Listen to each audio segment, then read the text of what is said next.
Estamos ya en comunicación con Carolina Trivelli para poder recoger sus opiniones. Ha estado ella hace bastante tiempo, por cierto, esto no es una cosa que haya empezado a producir, sino ha escrito mucho sobre esto y ha trabajado luego también en el Estado tratando de sacar adelante algunas líneas o políticas públicas relacionadas con esto.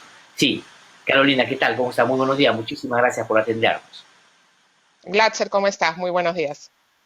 Muchísimas gracias por darnos unos minutos de su tiempo. Quisiera yo comenzar tratando de relacionar lo que decía previamente y recoger sus reflexiones sobre ello.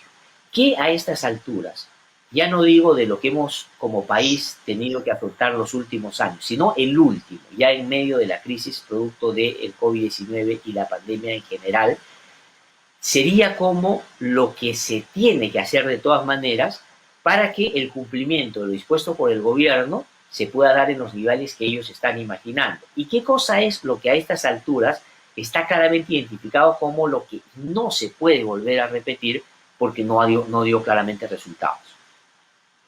A ver, Glatzel, yo creo que las dos cosas que se han anunciado en materia de soporte a las familias a las que se les está pidiendo que se queden en confinamiento son las correctas, digamos, ¿no? Un bono de 600 soles y entrega de alimentos, sobre todo a través de estos esfuerzos comunitarios, sean comedores, ollas comunes o entrega de canastas. Esas dos rutas son importantes, son complementarias y son urgentes.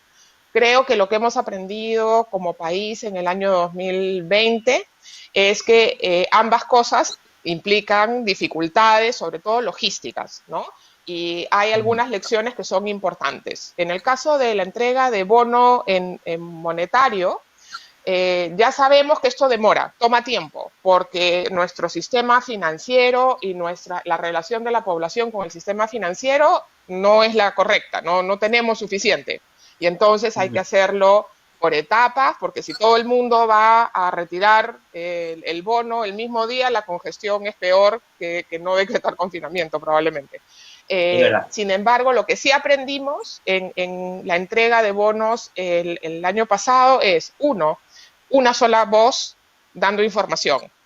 Dos, centros de recepción de llamadas con consultas y orientadores en las colas de los bancos es muy importante. Y comenzar con lo más fácil primero, digamos, ¿no? Salir rápidamente de todos aquellos receptores de bono que tienen una cuenta en un banco, una billetera electrónica, alguna forma ya de conexión con el sistema. Eso se puede hacer muy rápido y automático. Y con eso se puede entregar probablemente como la mitad de los bonos. Y eso sí se puede hacer muy rápido. Lo siguiente es que hay que hacerlo muy ordenado porque sí implica mucho movimiento de personas y hemos visto que esto se convierte en colas, en desorden. Y esto solamente se puede lograr ordenado y en el menor tiempo posible si es que tiene muy buena información e información completa. En el bono que se pagó el segundo semestre del año pasado, mucha de la cola que vimos en los reportajes de televisión era gente yendo a preguntar, gente que pensaba que si no cobraba el día que le tocaba, perdía el bono. Y eso no es cierto, ¿no? Aquel receptor de bono, cuando se le asigna el bono, lo va a recibir y lo puede recoger cuando lo pueda recoger. No se De va a ir acuerdo. el bono, no va a retornar al Estado. Ese tipo de aprendizajes creo que en este periodo tan corto van a ser fundamentales. Lo segundo es que es muy importante darle confianza a la gente de quiénes van a recibir el bono. Una vez que tú tienes tu pantallazo que dice usted es receptor del bono de 600 soles y le toca cobrar en 2 semanas, eso ya se vuelve un valor para esa persona. Esa persona puede ir a su casero, a su bodeguero y conseguir un fiado, si lo necesita, contra este bono que le va a llegar sí o sí en 2 o 3 semanas. Entonces es muy importante darle la información el día 1, no írsela dando de a pocos, no mantenerlo en incertidumbre de si me toca o no me toca, ¿no? Entonces, esas De lecciones acuerdo. van a ayudar a que el proceso sea más ordenado. En las zonas más alejadas dependemos como país de estos sistemas, los carritos pagadores que le llamaron, ¿no? Que son estos camiones blindados que van de pueblo en pueblo haciendo pagaduría presencial. Eso ya está en fase de programación seguramente y va a suceder. pero toma tiempo. El Perú tiene una geografía compleja y movilizar esos camiones, ¿no? Toma una logística que hay que reconocer, demora lo que demora, ¿no? Ujú. Insisto, entregar la información a tiempo es lo más importante. Y lo Ya, bueno, tercero, que yo creo sí. que es muy importante, es que hay que echar mano a todas las soluciones que tenemos, ¿no? No es que solamente depósitos en cuenta o solamente en el Banco de la Nación. No, acá hay que usar todo lo que esté a disposición para tratar de que el periodo de entrega de bonos sea el más corto posible. Y lo segundo son entrega de víveres, ¿no? Y ahí tenemos también que pedirle al gobierno un poco de flexibilidad y estrategias diferenciadas. Allí donde hay comedores populares, los comedores populares son una opción interesante, ya tienen una cadena logística a través de sus gobiernos locales, ya tienen un procedimiento de adquisición de alimentos, reparto, etcétera, y cumplen un rol fundamental. Donde no hay comedor popular y han surgido ollas comunes, hay de nuevo dos situaciones. Zonas donde han venido trabajando ollas comunes que están registradas, cuyos municipios ya tienen información, entregarle alimentos al municipio para que le entregue a las ollas comunes es la recomendación obvia, y eso hay que hacerlo ya, porque eso igual tiene unos días de demora. Y Ujú. la tercera situación, que es más compleja, es allí donde van a surgir nuevas ollas comunes que no están registradas, que fruto de este nuevo confinamiento van a aparecer. Probablemente ahí lo que hay que hacer es recurrir a entrega de canastas a las familias que van a formar esa olla y permitirle a esas familias que formen la olla.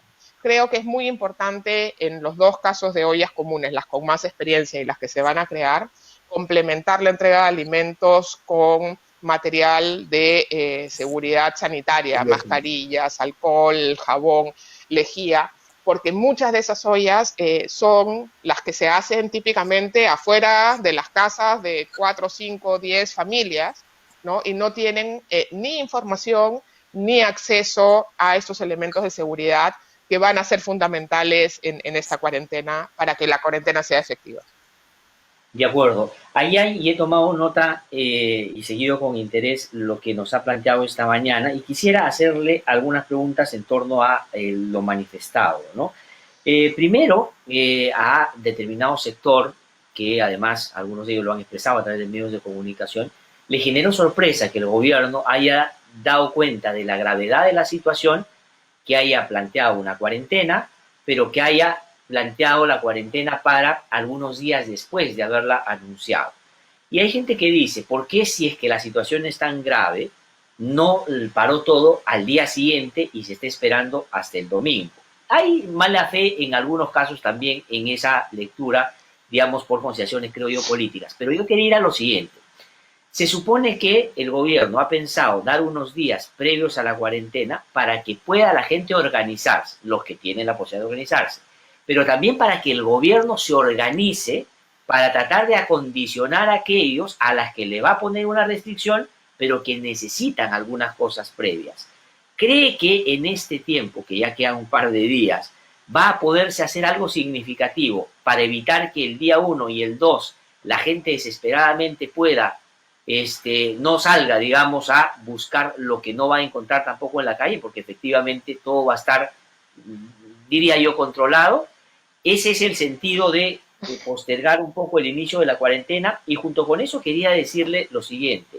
Una de las críticas que se hizo a lo que pasó el año pasado era el interés del gobierno de focalizar en extremo a quién le correspondía el bono.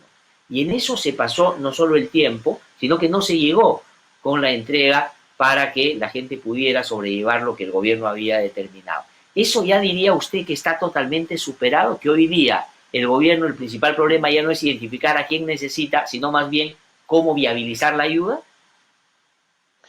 A ver, sobre lo primero, hay bastante discusión sobre si la cuarentena debía declararse al día siguiente o el domingo. Ahí no sabría decirte cuál es la lógica de haberlo hecho así, pero me queda claro que los funcionarios públicos han estado trabajando estos días justamente en hacer factible que estas entregas lleguen lo antes posibles. Y te lo digo por mi experiencia en el sector público. Hay que recordar que en el sector público no puedes hacer nada que no se te mande a hacer, ¿no? Para lo que estés autorizado. Y entonces, una vez que se declara la cuarentena, se pueden generar los decretos, las resoluciones, los lineamientos para activar la entrega de determinados alimentos o recursos, ¿no? Eso no se puede activar antes de que se declare la emergencia. Entonces, sí hay unos plazos que hay que respetar en cómo funciona nuestro sistema de gestión pública, y podemos discrepar de si eso es correcto o no, pero eso es lo que tenemos, ¿no? Entonces, tampoco podemos pedirle a los funcionarios que hagan cosas que no están dentro de sus competencias o sus funciones. Entiendo que se estaban trabajando unos lineamientos para hacer la entrega de alimentos lo más rápida posible, y eso debería ser lo más importante. Y yo creo que hoy día lo más importante es asegurar que las familias que no van a poder salir, que no tienen recursos para algo tan básico como la alimentación, tengan una ayuda lo más pronto posible, lo más efectiva, que les llegue rápido. Eso me parece que debería ser la prioridad número uno. Sobre lo segundo, sobre el tema de focalización, el registro que se tiene hoy día, que es el que se construyó a lo largo del año pasado, si bien no es perfecto, tiene todavía algunos pequeños problemas, es lo mejor que tenemos. Y lo que sí se logró hacer el año pasado es que digamos, el grueso de las personas en la situación de mayor pobreza recibió una ayuda. No todos, efectivamente, hay vacíos, pero digamos, 9 de cada 10. Si eso es así, hay que perseverar y asegurarle a esos 9 la ayuda. A ese que no le está llegando bono porque no está en el registro, porque el registro tiene problemas, por la razón que fuera, hay que asegurarle apoyo alimentario sí o sí, ¿no? Y aquí, insisto, un aspecto fundamental es la capacidad que se tenga de coordinar entre los recursos que salen del gobierno nacional, del Ministerio de Economía y Finanzas, y la entrega de estos bienes a través de gobiernos locales, ¿no? El MES le puede dar dinero, no sé, a Jaliwarma o a Indesi para que compre alimentos. Estos alimentos pueden ser entregados, pero van a ser entregados al municipio. Los municipios tienen que cumplir su rol, y aquí tenemos que reconocer que hay municipios que lo hacen muy bien y hay municipios que lo hacen mal, y aquellos que lo hacen mal requieren ayuda. Y ya sabemos, por la experiencia del año pasado, cuáles realmente no lo hacen bien. Y entonces a esos hay que darles un soporte complementario de quien corresponda, de Indesi, del Ejército, de quien sea, ¿no? Para asegurar. El objetivo tiene que ser que las personas tengan por lo menos un mínimo de alimentos a su disposición para enfrentar esta cuarentena. Ahora, eso debería ser lo primero, como país, ¿no? Con el sector privado, con el sector público, con las Fuerzas Armadas, con quien corresponda. Hay que echar mano a todo para que las personas puedan cumplir la cuarentena. Ahora voy a entrar en un ratito a preguntar sobre qué cosa concretamente se puede echar mano, digamos, en términos de la relación, por ejemplo, con los empresarios, que hasta ahora no se ha podido hacer con intensidad que sugieren los tiempos, ¿no? Pero quería ir y quedarme un ratito todavía en a quienes debería priorizarse para ayudar, entendiendo, como usted bien dice, que lo que hay que hacer es llevar alimento, que es lo que la gente necesita para no salir, ¿no? Y es el tema de la caracterización del vulnerable en una situación como esta, porque en las medidas, digamos, en situaciones distintas de no pandemia, para decirlo de alguna manera, la calificación de persona en pobreza, extrema pobreza o inclusive ya vulnerable es distinta a la que hoy día se aplica en una situación como esta, porque hay mucha gente que ha perdido su empleo, pero lo tenía antes de la pandemia, y mucha gente que vivía en la informalidad. Cuando le pones una restricción como esta, le quitas la posibilidad de trabajar. Y esto no es alentar la informalidad, sino tomar eso como una realidad, porque es eso lo que ha hecho que mucha gente sobreviva en los últimos tiempos. Sobre esos nuevos grupos vulnerables, ahora identificados porque han sido severamente afectados por la pandemia, hay capacidad del Estado de no solo identificarlos, sino de llegar a ellos también, porque no son los que habitualmente están en los padrones, que tienen características probablemente matizadas a la de ellos. Mira, Glatzer, el 2020 lo que se hizo para construir este nuevo registro nacional fue tomar lo que existía en el MIDIS, esto que se llama el Padrón General de Hogares, ¿no? Que tenía información antigua, y ese era su principal problema, tenía información recogida sobre todo en el 2013-2014, ¿no? Es una información vieja que debió actualizarse en el 2017 y no se actualizó, y ese era su principal problema, pero que tiene información de la mayor cantidad de las personas que, como tú dices, ya tenían una situación de pobreza y vulnerabilidad antes de la pandemia. Entonces el grueso de esos vienen de ahí. A ese padrón general de hogares, de información de personas que ya tenían una historia, digamos, de situación de pobreza, pobreza extrema y vulnerabilidad, se le agregó información de todo el resto de ciudadanos peruanos. Y con toda esa información, después, lo que se hizo fue lo que se llama focalización inversa. Se sacó de ese padrón a todos los que tenemos un empleo dependiente, a todos los que hemos durante el 2020 seguido emitiendo recibos por honorarios profesionales, a todos los que tenemos alguna fuente de ingreso conocida y segura por el Estado, ¿no? A través de SUNAT, a través de alguna otra fuente. Todos los demás han quedado en ese registro, ¿no? Y entonces ese registro tiene a los que tienen un historial de pobreza, pobreza extrema y vulnerabilidad, y a todos los demás, de los cuales no sabemos bien cómo se las han arreglado en el último tiempo. Y todos esos son los que reciben bono. Entonces lo que quiero decirte es que si se va a pecar probablemente por enviarle este bono de 600 soles a algunas personas que quizá no lo necesitan, ¿no? Pero al grueso de los que lo necesitan les va a llegar. Hay, como te digo, en el margen algunas personas, por ejemplo, que están en zonas donde nunca se llegó a levantar información. Hay algunas zonas en grandes ciudades que no han sido registradas en este bono, que no se tienen, pero es lo menos. Yo diría que más bien si se va a pecar por entregarle a alguna gente que quizá no lo necesita tanto. Utilizando sus términos, ese es un pecado menor, porque yo creo que una situación por supuesto, como esta, sin duda, efectivamente es, no importa que le llegue a uno que no le tocaba, si es que le va a llegar a todos a los que sí les toca, ¿no es cierto? Ese me parece, como usted bien dice, sin duda. Y esa es la lógica. Y esa es la lógica, ¿no? Pecar, tratar de, lo que hay que minimizar es lo que se llama subcobertura, es decir, que alguien que lo necesita no reciba. Eso es lo que tiene que ser los casos raros. Y allí donde están esos casos raros, deberíamos tener como país alguna forma de organizarnos para ayudar a esos que por alguna razón operativa, técnica, práctica, lo que fuera, se quedaron fuera de ese padrón. Y creo que esa debería ser una tarea importante también a la que deberíamos prestar la atención. No es la mayoría, no es un grupo enorme, pero existen, hay casos. Sí. Y como todo es en una escala tan grande, así sean 2 o 3% o 5% de los casos, es mucha gente que requiere una ayuda en estas circunstancias. Sin duda, sin duda, sin duda. Totalmente de acuerdo con ese criterio. Ahora, también quería preguntarle sobre otro tema, ¿no?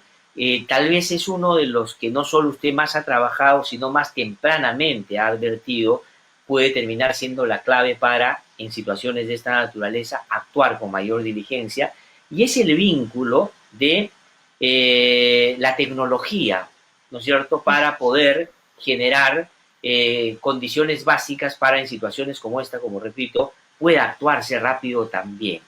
Se ha hablado de la cuenta DNI, se ha hablado de la expansión, por ejemplo, de la telefonía celular que llega a todo el país y que podría ser claramente el instrumento por el cual, o el medio por el cual puede pagársele también a la gente, porque las bodegas ya todos están muy sintonizadas con eso y podría esto hacerse más efectivo. Y tendría que hacer una valoración de esos primeros momentos cuando usted empezaba a plantear estas cosas. Ahora, ¿hemos avanzado de manera significativa? ¿Se está utilizando bien o todavía se está subutilizando aquello?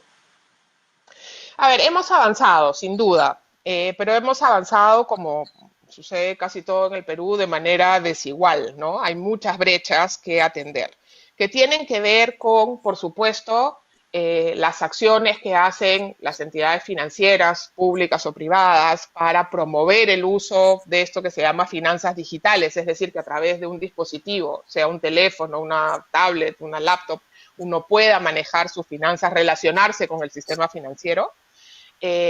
como por las propias restricciones que ofrece lo que se llama, comillas, ecosistema. Es decir, ¿no? Si yo voy al mercado de mi barrio y mi casera no quiere aceptar un pago digital, bueno, yo puedo estar totalmente digitalizada con mi cuenta y mi teléfono y saber usarla y no me sirve de nada, porque mi casera a la que quiero comprarle no acepta ese pago. Ese proceso de adopción de lado y lado de los que tienen el dinero para hacer compras y los que reciben los pagos ha avanzado sobre todo en las zonas más urbanas, más modernas, y no ha avanzado tanto en las zonas más complicadas. No solamente porque la gente le tiene todavía algo de desconfianza a estos instrumentos más digitales, sino también porque la infraestructura de nuestro sistema financiero es muy pequeña y muy mal distribuida. Y entonces, si yo soy un pequeño comerciante y de todas maneras voy a necesitar convertir ese dinero que tengo en mi teléfono en dinero en efectivo para pagarle a mi proveedor de alimentos, al que me vende las verduras, y no tengo a dónde hacerlo porque no hay una agencia bancaria, porque no hay un cajero corresponsal, porque no hay un ATM allí donde yo vivo, ¿no? De poco me sirve tener el dinero en mi teléfono hasta que mi proveedor también se digitalice. Pero capaz ese proveedor no se puede digitalizar porque donde él vive no hay señal de teléfono o no hay señal de internet, ¿no? Entonces, esto tiene que ser un crecimiento orgánico. No basta con que le abramos cuentas a todo el Perú en su teléfono si es que no expandimos también la cobertura de nuestro sistema financiero, que como digo, ha crecido, pero está muy concentrado en las grandes ciudades, en las secciones comerciales de esas grandes ciudades. Hemos visto las imágenes de aquí en Lima, Puente Piedra, ¿no? Donde hay muy pocas agencias de entidades financieras y entonces se genera congestión. Entonces necesitamos trabajar, por supuesto, para que la gente use más tecnología, tenga más relación con el sistema financiero, público o privado, a través de su teléfono, pero también necesitamos que el sistema financiero tenga una red que sea relevante para los ciudadanos, ¿no? Si mi único punto de relación con el sistema financiero es el bodeguero de mi distrito, ese bodeguero tiene una cantidad de dinero acotada, no puede hacerme todas las operaciones que el pueblo necesita, ¿no? Entonces hay que ir haciéndolo de a poco. ¿Hemos mejorado? Sí, hemos mejorado, no lo suficiente y con brechas todavía importantes que cerrar. Ahora, pero ahí no habría que, digamos, profundizar la intensidad del vínculo entre el Estado y el privado para justamente llegarle o llevarle a esos bodegueros y generarle esas condiciones para que puedan ser el espacio donde se generen este tipo de transacciones y relaciones comerciales utilizando la tecnología. ¿A qué me refiero con esto, no? Me contaba un amigo en Pebas, en Loreto, ¿no? Él le tocó quedarse ahí la cuarentena casi todo el año pasado, que claro, la gente iba a cobrar el bono del cajero y de pronto muy rápidamente se acababa la plata y él, no había, pues, tenían que esperar que volvieran, en fin, era todo un tema. Pero qué cosa me decía él también, y por eso traigo la experiencia acá, la bodega es fundamental, como ha pasado en otros países. Si tú no quieres que la gente se vaya al mercado grande, genere aglomeraciones, lo que tienes es que abastecer a las bodegas de todo lo que necesite la gente del barrio para que ahí es donde se genere la cola, que siempre va a ser más pequeña. Y ahí también pueda trabajar justamente esas transacciones a través de la tecnología. ¿Por qué no se puede avanzar más en eso? ¿Dónde está la principal resistencia? Hay algunos que dicen es porque los privados no les interesa llegar tanto a esa zona porque no tienen pues tantos clientes como en las ciudades donde hay más posibilidades de ganancia que ellos pueden, digamos, y eso es natural también, creer que es lo que corresponde. ¿Qué cosa es lo que impide que se avance más en eso? Claramente no. La ventaja de lo digital es que se hace orgánico al margen de las voluntades y de los modelos de negocio que tengan los privados o el sector público, ¿no? Yo no creo que haya una conspiración, digamos, contra esas pequeñas bodegas, todo lo contrario. El proceso de adopción es lento, y eso pasa en el Perú y ha pasado y pasa en todo el mundo, digamos, ¿no? Pero ese proceso está creciendo, pero ese proceso tiene límites. Lo que quiero decir es que todos podemos pasarnos a la bodega, pero si queremos comprar algo que no está ofrecido por la bodega, vamos a necesitar efectivo, ¿no? Ujú. O Sí, vamos a claro. necesitar que se digitalice ese otro proveedor. Y todas esas pequeñas demandas de efectivo fuera de la bodega, ¿no? Hay que suplirlas de alguna manera. Y para eso se necesita que haya, como tú dices, un cajero mejor abastecido, ¿no? La dotación de cajeros automáticos, que debería ser probablemente multiplicada por 3 o por 4 en el país, es muy insuficiente. El dinero se acaba muy rápido. Tenemos cajeros muy antiguos en el sector público y en el sector privado, ¿no? Tenemos cajeros porque los billetes en el Perú, muchos de los que llegan a los cajeros están bastante arrugados, digamos, los cajeros se atracan y se Mm. bloquean. Entonces tienen que Es verdad. esperar hasta que venga alguien a desbloquearlo, ¿no? Y ese tipo de pequeñas fricciones es lo que hace más lento el proceso. Sin embargo, Ujú. este proceso ha avanzado mucho. La penetración de pagos digitales, esa relación con el bodeguero y su teléfono y el cliente y su teléfono, está creciendo rápidamente y se están generando nuevas soluciones, están apareciendo POS digitales, todo eso fantástico y va a seguir avanzando. Lo que Sí, sí sí, tenemos no, que es bien asegurar importante. es que Yo, esto sea potente, ¿no? Y que la gente, que el cliente, ¿no? Sea el que mande y fuerce a su bodega a aceptar este tipo de pagos, porque eso es lo que va a potenciar un crecimiento orgánico. sí, sí, y yo para seguir un poco en el ejemplo que planteó usted previamente, en Puente Piedra, por ejemplo, donde yo viví como 10 años, hace ya un buen tiempo, conversaba el otro día con amigos que hablaban de estas cosas, ¿no? Y me decían, mira qué tan importante es, porque ahora en esta cuarentena se va a permitir el delivery, por ejemplo, que a veces uno tiene en la Uh -huh, cabeza, solo funciona en distritos de determinadas características. Pero me decían estos amigos que cuando han podido tener recursos y manejar desde su teléfono, que inclusive vienen de los bonos que se les dieron, en algunos casos desde ahí han podido pedir en deliveries locales, ahí en Buen de Vera, para que les lleven algunas cosas y no tengan que salir, sobre todo si tienen personas mayores en la casa. Y eso ayuda a resolver problemas muy concretos. Y yo también coincido plenamente. Yo creo que se ha avanzado muchísimo, pero habría que doblar el esfuerzo, como usted bien dice también. Y el otro asunto que me parece importante, y usted lo ha mencionado también, es aprovechar en el buen sentido la organización de la gente para responder a la pandemia, cosa que era sin inexplicable duda. cuando Vizcarra era presidente y no lo hizo. Es decir, los clubes de madre, los vasos de leche, la vida es común, las rondas campesinas, o sea, están instaladas en la gente. Hoy día me da la impresión de que se ha tomado nota de que es tan fundamental y ahora se está apostando y ojalá, como usted decía también, se pueda, y entendiendo sus diferencias y los contextos donde se desarrollan, utilizar eso pues como la fuente primaria para llegar a mucha gente, porque además llegan a mucha gente. Y para recoger información también, Glatzer, yo creo que Mm, las organizaciones ¿verdad? comunitarias no solamente entregan cosas a la comunidad, servicios, alimentos, raciones, sino que también entregan mucha información a las personas. Las señoras de comedores son fundamentales en el proceso de entrega de información sobre cómo atender una emergencia, sobre cómo enfrentar una situación de violencia, que es muy importante, pero también recogen mucha información, identifican a una persona en una situación crítica de vulnerabilidad o de abandono, conocen a la gente que participa en su organización, pueden ser un canal fundamental para asegurar esto que decíamos antes, que nadie se quede sin la ayuda, ¿no? Y eso Ujú. creo que es una cosa que desde el Estado hay que valorar y aprovechar. Sí, y para terminar, solamente haciendo referencia a lo que mencionaba también, tiene que ver con los sectores más alejados, digamos, de las ciudades, que son los que también hemos visto en la pandemia han padecido de manera severa justamente por esa distancia, o por tratar de acercarse al bono, o acercarse a la canasta, han tenido que ir a las ciudades y se han contagiado y han llevado el virus a sus comunidades también. Pero ahí la respuesta, como usted bien decía también, tiene que cambiar y manejarse para tiempos de emergencia, porque las pías, por ejemplo, que son muy Uh -huh. importantes en épocas no necesariamente pandemia, que transitan toda la Amazonía llevando servicios, claro, no son una respuesta para esta época porque demoran mucho en llegar, ¿no? Teníamos que haber instalado otras maneras para llegar muy rápidamente.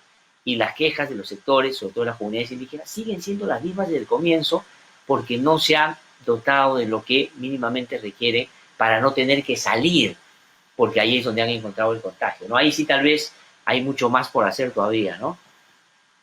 Pero de nuevo, Glatzer, yo creo que el tema es cambiar el foco a esta es una situación de emergencia, tenemos que llegar, ¿no? Y creo que Sí, la información, por ejemplo, que han recogido las PIAs en estos años de operación, son las que es fundamental. permitirían hacer una acción de emergencia con la Marina para una entrega, por lo menos en determinados puntos en los que las PIAs van a llegar más tarde, ¿no? Para hacer la vuelta contraria, digamos, a las PIAs y asegurar que hacemos como país el mayor esfuerzo con lo que contamos, las Fuerzas Armadas, las PIAs, los programas sociales, pero también con el sector privado, ¿no? Para asegurar que todos los peruanos que en este momento van a pasarla muy difícil tengan el apoyo mínimo para soportar la cuarentena.